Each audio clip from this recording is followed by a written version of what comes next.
Alors,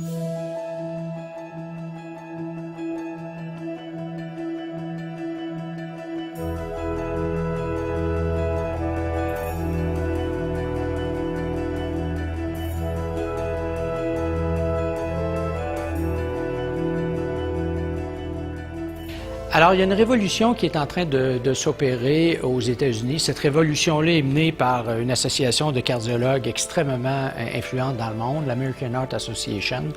qui reconnaît maintenant, alors imaginez une organisation de cardiologues, de chirurgiens cardiaques, de spécialistes en médecine cardiovasculaire, qui reconnaît maintenant que les comportements sont aussi importants que des facteurs de risque biologiques dans la détermination du risque cardiovasculaire. Quels sont ces facteurs de risque biologiques? Ils sont 3, très simples, connus depuis 40 ans, le cholestérol, la tension artérielle et le diabète, et 4 comportements, évidemment, ne pas fumer,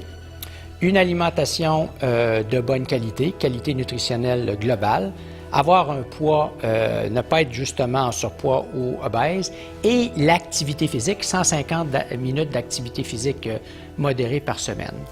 Et ce que les grandes études épidémiologiques qui ont utilisé ces critères, qu'on appelle en anglais le Simple 7, c'est 7 critères très simples ont montré, c'est que si vous rencontrez ces critères-là qui vont définir la santé cardiovasculaire idéale, votre risque d'infarctus est à peu près nul, à peu près inexistant, alors que si vous rencontrez ces 7 critères, vous multipliez votre risque pas de 5 fois, pas de 10 fois, mais de plus de 30 fois.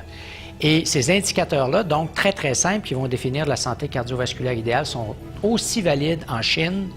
qu'en Amérique du Nord, qu'au Japon. Et donc, on a ici, encore une fois, un outil extrêmement simple pour mettre à l'avant-plan non seulement la nécessité pour les professionnels de la santé, les médecins, de mesurer les facteurs de risque chroniques, mais aussi de mesurer ses comportements. Et d'où l'importance, justement,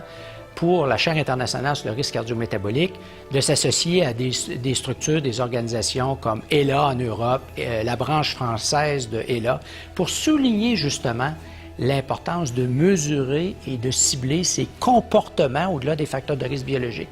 qui sont si importants pour la santé de nos peuples.